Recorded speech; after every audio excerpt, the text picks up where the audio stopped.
If you knew what happens in the spirit at midnight, you would never sleep through it again. There is a reason the enemy fights you the hardest at night. There is a reason you suddenly wake up at 12 a.m., 1 a.m., 2 a.m., or 3 a.m. for no obvious reason. There is a reason your spirit feels heavy, your mind becomes loud, and your emotions feel strange in those late hours. It is because midnight is not just a time on the clock. Midnight is a spiritual gateway. It is a moment when the physical realm becomes unusually quiet and the spiritual realm becomes intensely active. Many people don't realize this, but the Bible is full of moments where God moved powerfully at midnight. Paul and Silas were set free at midnight. The Passover struck Egypt at midnight.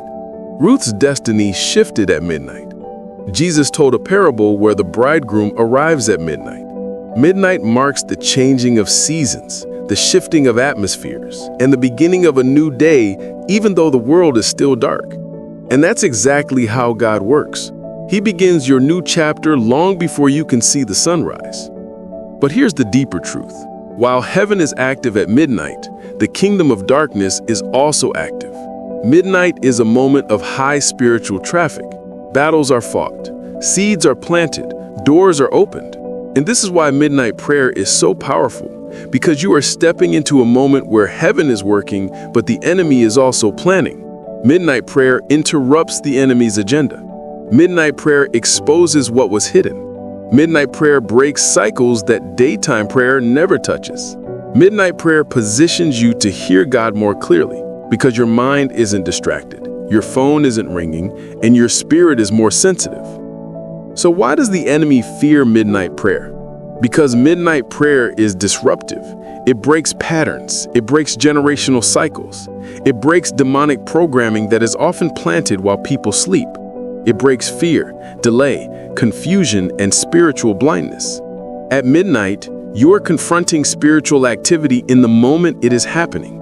You're not reacting to an attack from yesterday. You're cutting it off at the root in real time. Midnight prayer also carries unusual authority. When you pray at that hour, you are telling the enemy, I refuse to be passive. I refuse to sleep spiritually. I refuse to let darkness move freely while I remain silent. And trust me, the enemy hates a believer who wakes up on purpose. But midnight prayer isn't only warfare. It's intimacy. It's alignment. It's clarity. There are things God will say to you at midnight that He won't say during the day because the noise of the world is too loud. Sometimes God wakes you up because He wants to reveal, instruct, warn, or prepare you.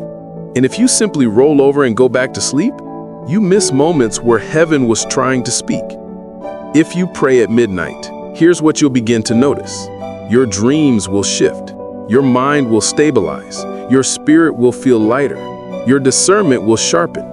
Your breakthroughs will come faster. Your heart will feel more connected to God, because midnight prayer is not about the time. It's about the posture. It's about saying, Lord, I want you more than sleep. I want clarity more than comfort. I want breakthrough more than rest. And when heaven sees hunger, heaven responds. Don't underestimate the power of praying when others are sleeping. Don't ignore the nudge to get up. Don't silence the voice that wakes you. Midnight is a spiritual moment, and when you choose to pray at that hour, you step into a realm of authority most believers never access. The enemy fears a praying believer, especially one who prays at midnight.